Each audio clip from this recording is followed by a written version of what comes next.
afternoon. My name is Baba Tando. I bring you the latest in the world of sports. A lot of things happening in the world of sports today, especially with transfer deadline day. But don't worry about that because that's covered this evening from 9:30 to 11:30 p.m. and then, of course, from 8 to 12 midnight on radio. But now, one thing that's going to be happening this afternoon now is the race for the 5 slots meant for Africa at the 2018 FIFA World Cup in Russia. And that race is actually getting keener as qualifiers get underway this afternoon. Now, as it stands, no country can rejoice over booking a place yet, even though the story in Group E is quite different. Now, just a gentle reminder that Group E is made up of Egypt, Uganda, Ghana, and Congo. Ghana's Black Stars, they are reeling under a lot of pressure because they are on the verge of missing out on a place in Russia next year. However, Egypt can make a giant stride this afternoon in Kampala where they face Uganda. Now, we're going to have a three-way conversation, all right? So, we're speaking to Ugandan sports journalist with NBS Television and Daily Monitor, Darren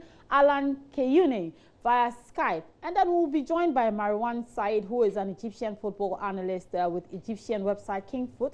He will join us on phone. Then we check on the Black Stars and their Congolese counterparts in Kumasi with Joy Sports' Benedict Owusu. So, first, let me start with Benedict, who is with the Black Stars team in Kumasi. Now, Benedict, we already know that Ghana is reeling under a lot of pressure, and you are with a team in camp, a lot of injuries as well. What's the situation? What's the latest situation with the team? Well, yesterday the team held their second training session, and this afternoon they will hold their last training session ahead of the game tomorrow. And yesterday after the training, Andrea Yu, who is deputy skipper of the team, he was just being a realist and noted very well that, well, they have to win the game, but their chances of making the World Cup qualification depends on that game he spoke about this afternoon, the one that's going to happen in Kampala involving Uganda and Egypt. Should Egypt win that game, it will be very difficult for Ghana to qualify for a 4th World Cup. And he spoke about that. And also talk about injuries. We understand that John Boy will not be available for the game tomorrow. He picked up an injury, and we'll see the extent of that injury later today. As well as Richmond Boachiadom, who plays his club football for Red Star Belgrade. He's coming in for Rafael Jamna. Jamna has been asked to, be excused from this very squad because of what happened when he nearly joined Brighton in the English Premier League. So he's going to seek another medical to find out if probably maybe it will be right for him to continue playing at the club side where he is in FC Zurich, or probably maybe we'll see if a move will happen later. Okay, Benedict, just hold on for me, okay? Let me connect to Uganda right now and speak to Darren Alan Keyune. Now, Darren, Uganda have been talking a lot about how they think Egypt is a weak and a beatable team. Is this mere talk, or that's actually what it seems on the ground?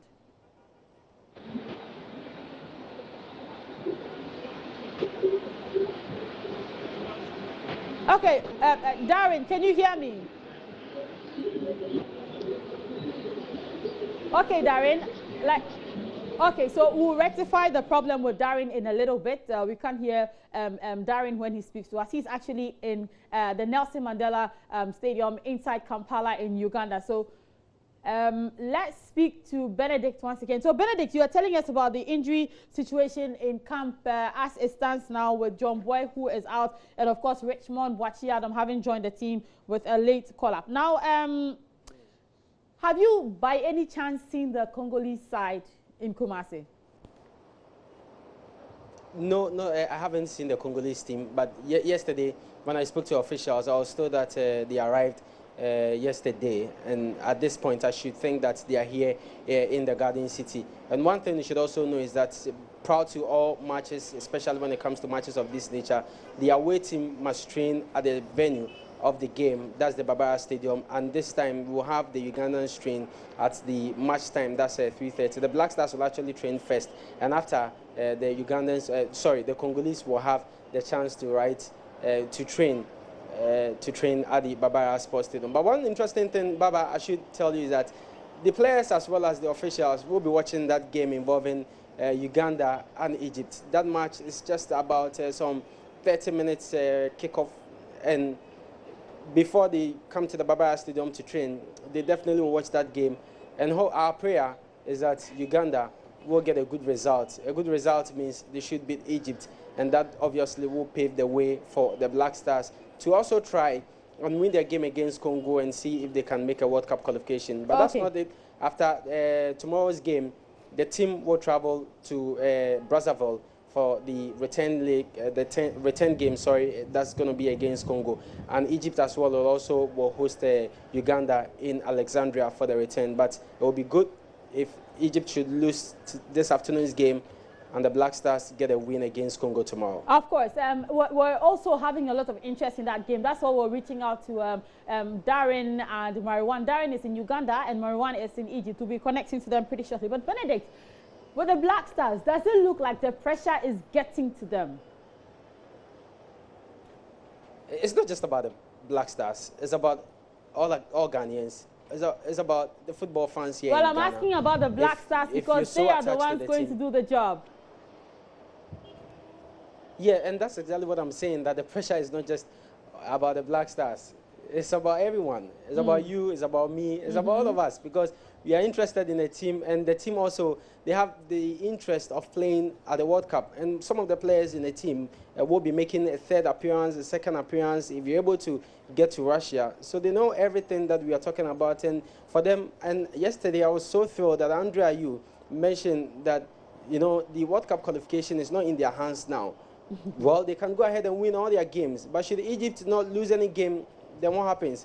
Egypt will qualify ahead of Ghana, because after 2 games, they have 6 points, and Ghana with just a point.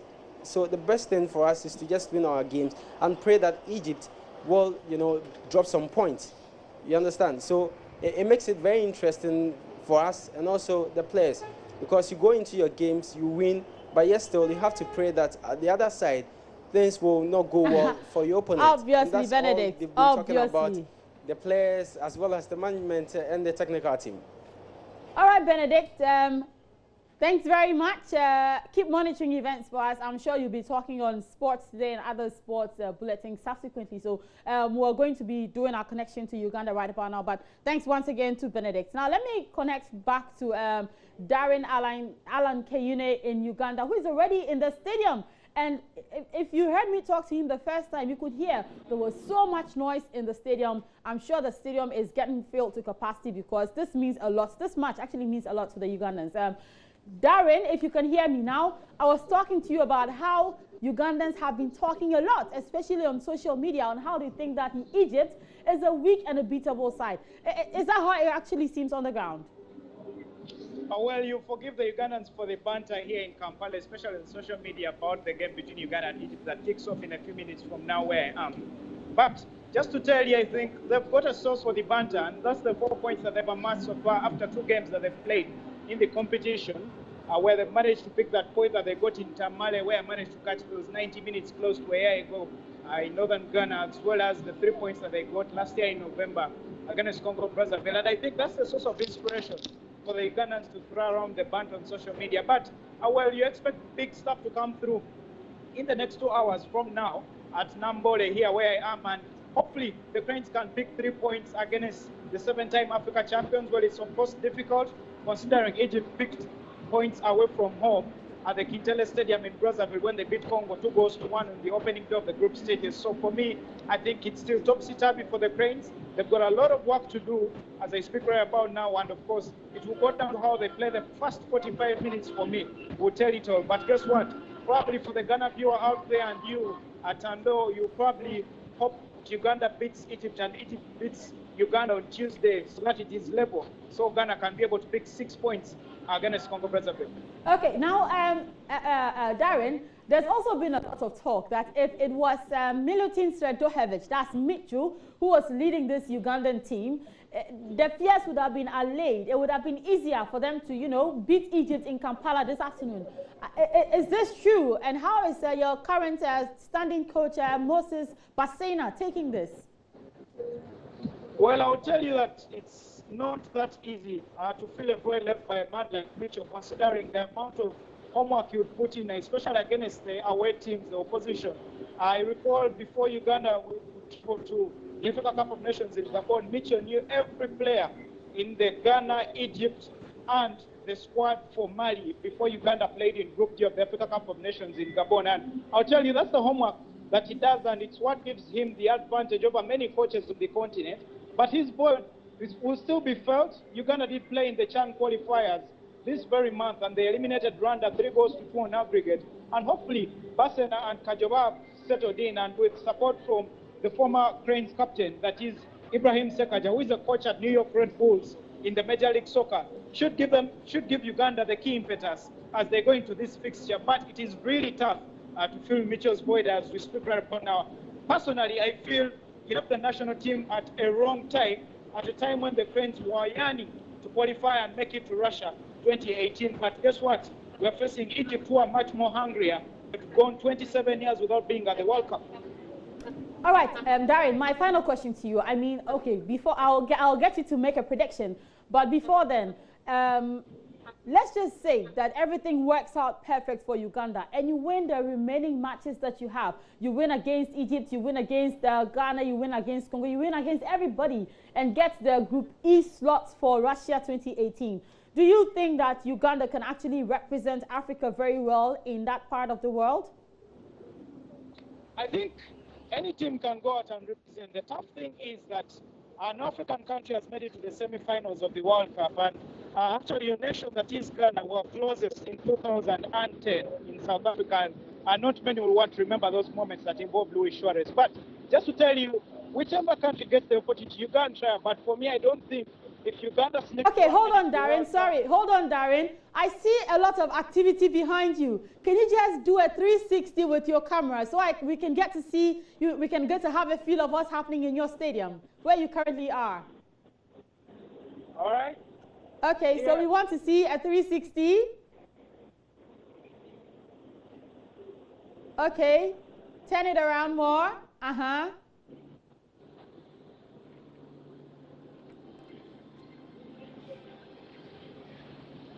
There's a lot of activity already buzzing in that Nelson Mandela Stadium inside Kampala. All right, I want you to hold on for me, Darren. Let me quickly cross over to Egypt and speak to Marwan Saeed, a football analyst in Egypt. Hi, Marwan. Good afternoon to you. Hello, good afternoon. Thanks for having me on the show. Okay, so Marwan, Egypt haven't been to the World Cup since 1990. That must be very worrisome for you. And if you beat Uganda today, you will be a step closer to Russia. Does this look like a done deal for you? Nothing's done until it's done, you know. Over the past few times, we've gotten really close, especially the last time where we won 7 out of 8 qualifying matches, but still we're going to make it to the World Cup. So until it's actually announced that we have reached the World Cup, we can't really think that the job is done and that we're there already. We just take it one step at a time, one match at a time, 3 points after 3 points until we get the job done. We can't let ourselves overthink or think ahead of something that's not happened yet. Okay, Marwan. Now, I've been speaking to people from Uganda, and they have been telling me so many things. They keep telling me that Egypt is a very weak and a beatable side. I mean, have you been monitoring what's been going on social media with regards to the Ugandans and what they're saying about the team?